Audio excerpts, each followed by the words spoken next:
nos engagements sont respectés. On a des avancées significatives.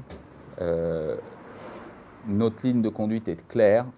On a pris en compte la démocratie et la liste de Jacques Oxiette également. Ça veut dire qu'on continuera au sein de l'hémicycle, en dehors, notre combat social, juridique et politique contre ce projet, mais que dans la gouvernance de cette région, il y a un certain nombre d'avancées par rapport au mandat précédent ou même par rapport à des négociations qui ont été prises dans d'autres collectivités et qui sont à noter. Notamment,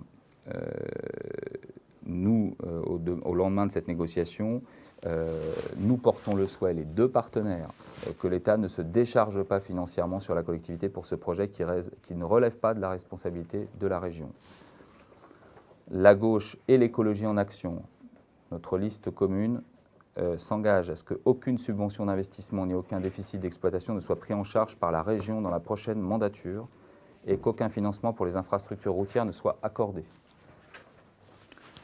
Alors, la différence de nos deux listes, c'est que si les partenaires socialistes n'excluent pas pour leur part des avances remboursables pour la plateforme, ceci ne pourrait se décider que suite à un débat et un vote en plénière. Je le précise, c'est important parce que la logique majoritaire va changer.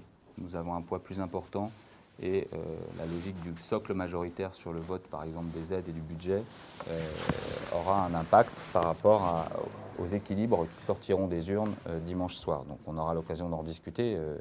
La priorité quand même d'attendre dimanche et le vote, mais l'équilibre change au sein de la majorité, notamment par rapport au vote de ce type de mesures. Si ce cas se présentait, bien sûr, nous nous opposerions et nous voterions contre ces avances budgétaires remboursables. Voilà. Pour nous, très clairement, ça clarifie la position de la région et de fait nous a amené à passer cet accord. Sans cette avancée, nous n'aurions pas été jusqu'à l'accord pour cette raison que l'aéroport Notre-Dame-des-Landes, même si ce n'est pas de la compétence de l'État, porte un certain nombre... La région. Pas de la compétence de la région. C'est vrai. Je suis un peu fatigué.